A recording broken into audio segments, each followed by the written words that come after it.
Hi guys, welcome back to yet another episode of the PS2 Collector, episode number 40, and at the moment our total count is 280 games out of 4,376. We're on the verge of spending nearly £1,000 on this collection so far, and on this episode today I picked up 5 more games. Some are unique and some are movie based tie-in games, so let's see what we got this time.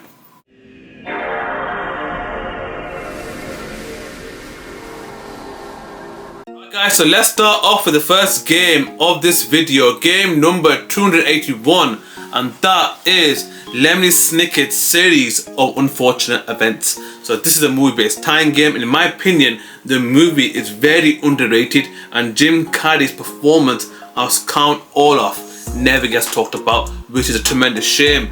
But how did the game do after the release of the movie? To be fair, the game is bare boned. It's not that difficult, except there is one level in this game, if I remember correctly, the peppermint level. Bloody hell, developers, mate, you gotta sort that out. But besides the peppermint level, this game is a bit of fun, doesn't outstay its welcome, and despite being short, it is fun to play.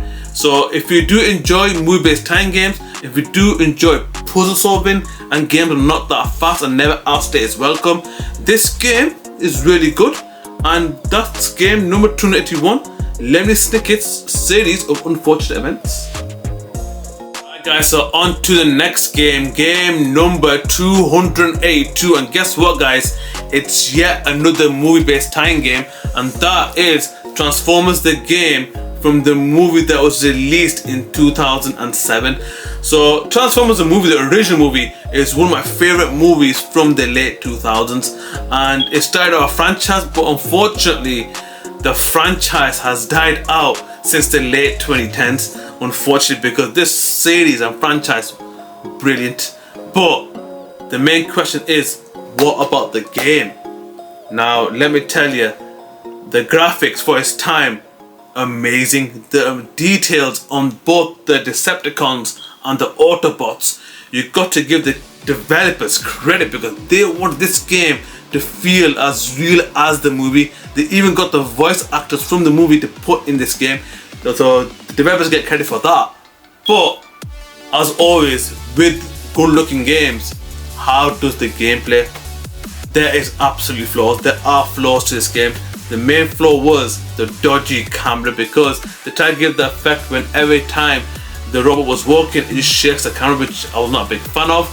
The physics doesn't make sense, it's absolutely goofy, and the main criticism for me was the game lacked multiplayer.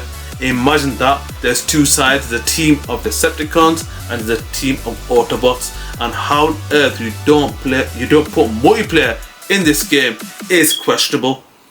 But other than that, the game is short, doesn't outstay its welcome, and if you do enjoy games like Gundam and Transformers, this game is absolutely for you. And for only £3, guys, I recommend it. But it's not long and it's not difficult, and that is game number 282, Transformers the game from 2007. Guys, so on to the next game, game number 283, and it's an action platformer, and that is Brave, the Search for the Spirit Dancer. And in my opinion, when it comes to action platformers, the best era for that period is the PS2 era. Look at the games that we got. We got Jak and Daxter, we got Ratchet and Clank, we got Sly Cooper, Ty the Tasmanian Tiger. The main question is, does this game hold up to them? Unfortunately, this game is a very poor design game, because there was so many flaws. The game was very buggy, very glitchy, the game lacked charm, it seemed rushed, and this game should not have been released in the condition that it was. And this game was meant to have a sequel, but unfortunately the poor sales from the first game destroyed any hopes for a sequel.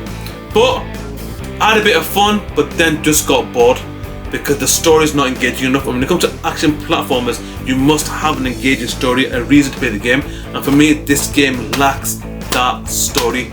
And guys, if you do enjoy action platformers or very poor ones on this occasion, Brave: The Search for the Spirit Dancer might be for you, but in my opinion, it's not a great game. And that is game number 283, Brave: The Search for the Spirit Dancer. Guys, so on to the next game, game number 284, and this one is a cartoon action adventure beat 'em up for one of my favorite cartoons from the late 2000s, and that is Ben 10, Protector from Earth. So when Ben 10 came out, I was like 11, 12 years old, and I was a big fan of the franchise. The game, unfortunately, I did not play because it got released very late into the PS2 lifecycle. So this game was released in 2007, and at that time we got Xbox 360 and PS3, and this game unfortunately just got lost in the shuffle. So leave in the comments below, is this game worth playing? Because whilst I was reading the reviews online, it got mediocre reviews, and when I looked at the gameplay, I did like the cel-shaded graphics. I like the fact you can select different aliens such as Forearms, Vilgax, Heat Blast, Diamond Head, aliens like that. Those are my favorites. But yeah, I do enjoy beat 'em up because there's not that much beat 'em up games nowadays. The only one that I can think of is Sifu. But yeah, at the time there were loads of beat 'em up on the PS2. Some were horrendous, some were bang on arrows, some were great like Urban Rain. But yeah, if you do enjoy Ben 10, if you do enjoy beat 'em ups, and if you do enjoy cartoon themed beat 'em ups, this game might be just for you for £3. It might be, dare I say, a hidden gem. I'll let you decide on that in the comments below. But anyways guys, that's game number 284, Ben 10, the Protector from Earth. Guys, so on to the final game of this video, game number 285, and that is Matrix: The Path of Neo. So I'm gonna make a confession, I've never played the game when it came out at the time, because after the mediocre releases from its prequels, I just did not trust the Matrix franchise, unfortunately, because the other two games I just lost interest or any belief that the Matrix franchise can be a success in the game market.